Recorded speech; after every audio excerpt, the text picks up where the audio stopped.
Hey guys, recently got something that I wanted to share. I thought most of you guys would appreciate this. So we all know the Paramilitary 2. Everybody's had one, I'm sure.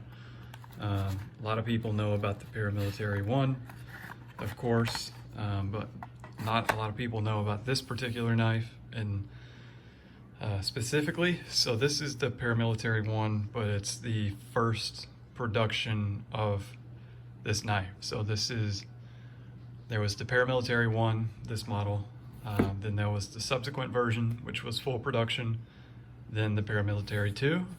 So this is sort of like the grandfather of the Paramilitary 2, the knife we all know and love, of course.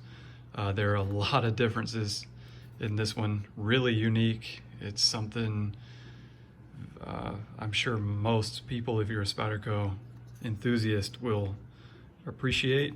So I'll go ahead and open it up. There are a lot of unique things on this knife that aren't really, probably not a lot of unique things. There's one extremely unique thing and then some just differences. So this knife is from 2004. I don't know if I said that already. So it is 16 years old, pretty much. It's in new condition. It's never been used, never been carried. The G10 is still incredibly grippy.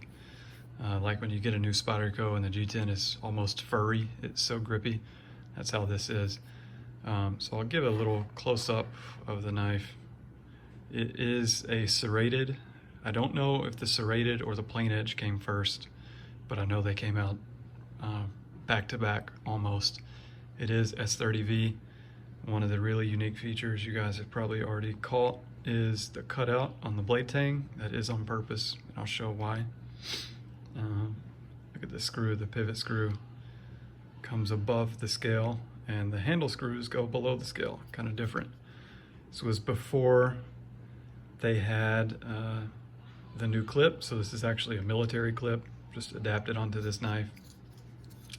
The first run of this had black screws, the second had, all subsequent models had silver screws, and you'll actually see this was before they had secured the patent on this knife. So they were still patent pending on the Paramilitary at that point.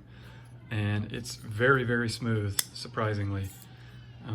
It falls shut most of the time. Lock's a little sticky, but it's very early.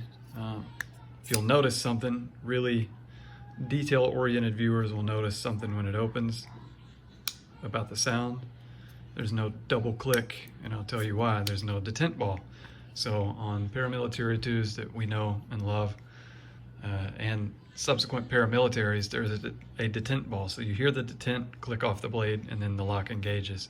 This just has one click because there is no detent. So what holds the blade in is actually this cutout right here. So the cutout itself is where the lock bar drops into on the blade, and that's what holds the blade shut. So there is no detent ball. Very early. It's got the tractor tire jimping and no jimping on the choil. It's just a super early, super nice example of the original Paramilitary. Something that I'm proud to own. I got this very recently. I saw it on eBay.